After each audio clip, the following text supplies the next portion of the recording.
সুপ্রভাত বন্ধুরা, তোমরা দেখতে পাচ্ছ প্রাইমারি টেট নিয়োগ যে আহ, আমাদের ইন্টারভিউ সামনেই আছে, তার বিষয়ে আমরা প্রস্তুতি শুরু করেছি। আমরা প্রেজেন্ট করছি অগ্নিবীণা ইনস্টিটিউশনের তরফ থেকে। তো অলরেডি আজকে আমাদের এটা 4 নম্বর ভিডিও। তো সেখানে আমরা প্রাইমারি শিক্ষক নিয়োগ সংক্রান্ত বিষয়গুলি আলোচনা করব। চলো তাহলে আজকে দেরি না করে প্রথম কোয়েশ্চেন্স কী আছে সেটা দেখে নিই। তার আগে জানাই আমরা সম্পূর্ণ প্রস্তুতি এই ভিডিও সিরিজের মাধ্যমে নেব। তোমরা এই সিরিজটাকে ফলো করো এবং কোশ্চেনগুলো তোমরা খাতা পেনে নোট করো, তাহলে দেখো তোমাদের অনেকটা কিন্তু জিনিসগুলো স্ট্রং হয়ে যাবে। তোমাদেরকে আর সেইভাবে চিন্তা করার কিছু থাকবে না। চলো দেখি তাহলে আমাদের প্রথম কোশ্চেনটা কী আছে। প্রথম কোশ্চেন বলছে, আপনি দেখলেন, লক্ষ্য করলেন যে কোনো শিক্ষার্থী শ্রেণীকক্ষে অনবরত প্রশ্ন জিজ্ঞাসা করে যাচ্ছে, আপনি কি করবেন? মানে কোনো একটা ছেলে ক্লাসে অনবরত কোশ্চেন করছে। প্রথমেই আপনার উত্তর হবে, স্যার আমি প্রথমেই লক্ষ্য রাখবো যে সমস্ত প্রশ্ন জিজ্ঞাসা করছে, তা মানে যত প্রশ্ন সে করছে সেটা কি ওই দিনের পাঠ্য বিষয়ের প্রশ্ন, নাকি বিগত বিষয় যেগুলো হয়েছে সেগুলো প্রশ্ন, সেইটা জিনিসটাকে লক্ষ্য করব। তারপর যদি দেখা যায় যে বিগত প্রশ্ন হয়, তাহলে যথাযথ উত্তর দিয়ে শিক্ষার্থীর জানার ইচ্ছাকে উৎসাহ দেব। আর যদি ধরে নাও মানে ইন্টারভিউয়ার জিজ্ঞেস করলো যে যদি প্রশ্ন বিষয় বহির্ভূত প্রশ্ন হয় তাহলে আপনি কি করবেন, তাহলে শিক্ষার্থীর জ্ঞান আহরণের জন্য উৎসাহ রেখে ক্লাসের শেষে তাকে প্রশ্ন করতে বলবো। তোমাকে কাউন্টার কোশ্চেনগুলোকেও মোটামুটি রেডি রাখতে হবে। আপনি কিভাবে ছাত্রদের মধ্যে পাঠ্য বিষয়টাকে আরও আগ্রহ করে তুলতে পারবেন? দেখো, পাঠ্য বিষয়টা তোমরা যারা ডিএলএড ঠিকঠাক করে করেছো তাদের কাছে এই বিষয়টা নতুন নেই যে স্যার শ্রেণীতে পাঠদানের পূর্বেই পাঠ্যক্রমে অন্তর্গত পাঠ্যসূচিগুলোকে লেসন প্ল্যান তৈরি করে নেব এবং পাঠদানের সময় সেটাকে যথাযথ পাঠের সহায়ক হিসাবে ব্যবহার করব। এটা বলতে পারলেই তোমার যথেষ্ট। পরবর্তী কোশ্চেন দেখো, তার আগে আরেকটা জিনিস জানিয়ে রাখি, আমাদের প্রাইমারি টেট ইন্টারভিউয়ের জন্য অফলাইনে আমাদের একটা ব্যাচ করা হয়েছে, মক ব্যাচ। তো সেখানে প্র্যাকটিস সেশন, মক ডেমনস্ট্রেশনের ব্যবস্থা রাখা হয়েছে। অলরেডি আমাদের ক্লাস কিন্তু এটা স্টার্ট হয়েছে 10ই অক্টোবর থেকে, আবারও একটা ব্যাচ হবে এবং সেখানে কোর্স ফিস মাত্র 1,500 টাকা রাখা হয়েছে। ক্লাস অফলাইনে 1 থেকে 2 দিন মতন হবে এবং আমাদের ঠিকানা হচ্ছে বোলপুর শান্তিনিকেতন। আর তোমরা যারা এই ব্যাচে ইন্টারেস্টেড আছো, তা যদি করতে চাও তাহলে এই কন্ট্যাক্ট নাম্বারে তোমরা কন্ট্যাক্ট করে নাও। এছাড়াও দেখো, আমরা রেলওয়ে, এসএসসি বা যাবতীয় যে চাকরির পরীক্ষা রয়েছে সেগুলো কন্ডাক্ট করে থাকি, যেমন পুলিশের এক্সাম, বিশ্বভারতীর এন্ট্রান্স এক্সাম, তারপর যে কোনো সেন্ট্রাল ইউনিভার্সিটির এন্ট্রান্স এক্সাম, এগুলো সমস্ত কিছু আমরা কন্ডাক্ট করে থাকি। দেখব পরের প্রশ্ন।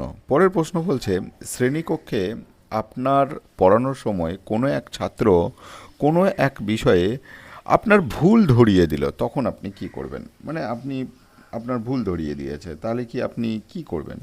দেখুন স্যার, আপনার উত্তর এইভাবে হবে, স্যার আমার ছোট ভুলের জন্য আমি সাথে সাথে স্বীকার করে নেব এবং অসাবধানবশত ভুল করার জন্য ছাত্রদের কাছে দুঃখ প্রকাশ করে নেব।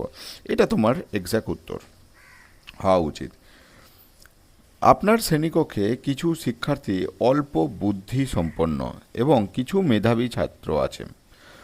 মেধাবী শিক্ষার্থী আছে, আপনি কিভাবে সবার চাহিদা একসাথে মেটাবেন? দেখো, এই প্রশ্নটা হচ্ছে খুবই প্রাসঙ্গিক একটা প্রশ্ন এবং বিগত বছরগুলোতে ছেলে মেয়েদেরকে কিন্তু এই প্রশ্নটা কিন্তু বারবার করা হয়েছে। তো সেই প্রশ্নকেই আমি তুলে ধরেছি এবং তোমাদের জন্য নিয়ে এসেছি। দেখো, এই যে তোমার উত্তর ঠিক এইভাবে হওয়া উচিত যে স্যার আমাদের রাজ্য সরকারের স্কুলগুলোতে এটি একটি বাস্তব সমস্যা। এই ক্ষেত্রে আমি শিক্ষণ শিক্ষণের মাত্রাটি এমনভাবে তৈরি করব, মানে তুমি লেসন প্ল্যান বা পড়াশোনার যে বাকি যে ম্যাটেরিয়ালগুলো রয়েছে এমনভাবে রেডি করব যাতে সবার পক্ষেই বোধগম্য হয় ও নান্দনিক হয়। মাত্রা ঠিক রাখতে গিয়ে অবশ্যই নজর রাখবো অল্প বুদ্ধিসম্পন্ন ছাত্রছাত্রীদের বিষয়টি যেন কঠিন মনে না হয় এবং মেধাবী ছাত্রদের যেন বিরক্ত সৃষ্টি না হয়। এই জিনিসটা তোমাকে খেয়াল রাখলেই তুমি ইজিলিভাবে তুমি সমস্ত ছাত্রদের কিন্তু একসাথেই পড়াতে পারবে। তবে তুমি এখানে অ্যাডও করতে পারো যে হ্যাঁ, যদি দেখা যায় যে অল্প বুদ্ধিসম্পন্ন বাচ্চারা অনেক বেশি পিছিয়ে যাচ্ছে, তুমি তখন রেমিডিয়াল ক্লাসের ব্যবস্থা করবে। কোনো ছাত্র আপনার সঙ্গে খারাপ ব্যবহার করলে আপনি তাকে কিভাবে মূল স্রোতে ফিরিয়ে নিয়ে আসবেন? দেখো, এটাও খুবই একটা গুরুত্বপূর্ণ প্রশ্ন, যেটা মানে তোমার আসার সম্ভাবনা বা তোমাকে জিজ্ঞাসা করার সম্ভাবনা প্রবল, এবং বিগত বছরগুলোতেও এই ধরনের প্রশ্ন কিন্তু করা হয়েছে।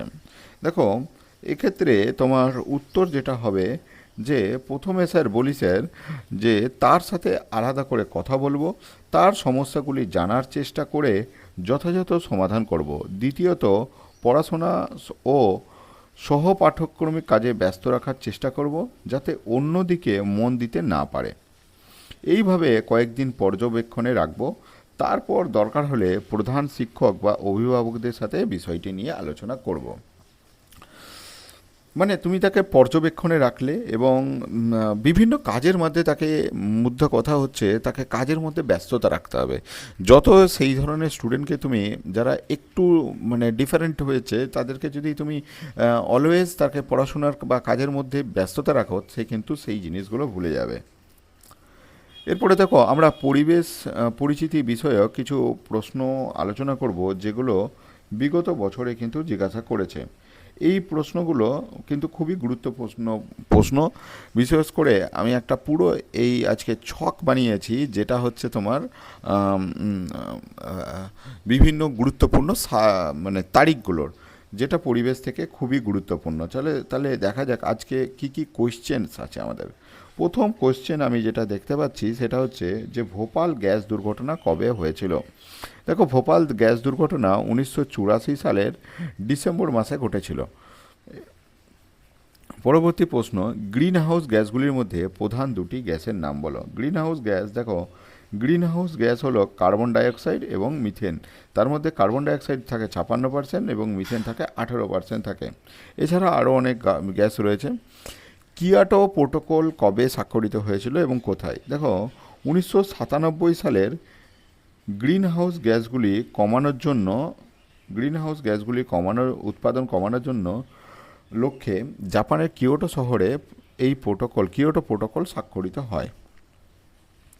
কিছু গুরুত্বপূর্ণ দিবস আমরা আজকে ভিডিওতে আলোচনা করব, যেমন যে গুরুত্বপূর্ণ দিবসগুলো হচ্ছে যে টিচার্স ডে কবে পালিত হয়, ওয়ার্ল্ড টিচার্স ডে কবে হয়, চিলড্রেন ডে কাদের স্মরণে পালন করা হয়, ন্যাশনাল এডুকেশন ডে কখন পালন করা হয়, ওয়ার্ল্ড এনভায়রনমেন্ট ডে এর মূল উদ্দেশ্য কী, স্বামী বিবেকানন্দ জয়ন্তী কবে পালন করা হয়।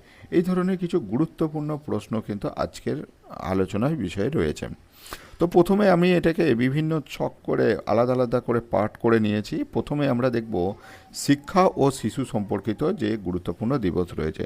প্রথমেই দেখতে পাচ্ছি আমাদের টিচার্স ডে, যেটা ন্যাশনাল টিচার্স ডে হিসেবে বলতে পারো।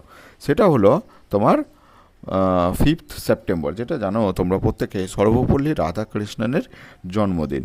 নেক্সট হচ্ছে চিলড্রেন ডে, যেটা হচ্ছে 14ই নভেম্বর, পণ্ডিত জওহরলাল নেহেরুর জন্মদিন। National education day, Maulana Abul Kalam আজাদের জন্মদিন। ন্যাশনাল ইউথ ডে, স্বামী বিবেকানন্দের জন্মদিন 12ই জানুয়ারি। World student day, doctor APJ Abdul কালামের জন্মদিন 15ই অক্টোবর। International literacy day 8th September. World teachers day 5th October. Girl child day national লেভেলে মানে জাতীয় 24শে জানুয়ারি। World day against child labour 12th June. National girl child day 24শে জানুয়ারি, 24th জানুয়ারি।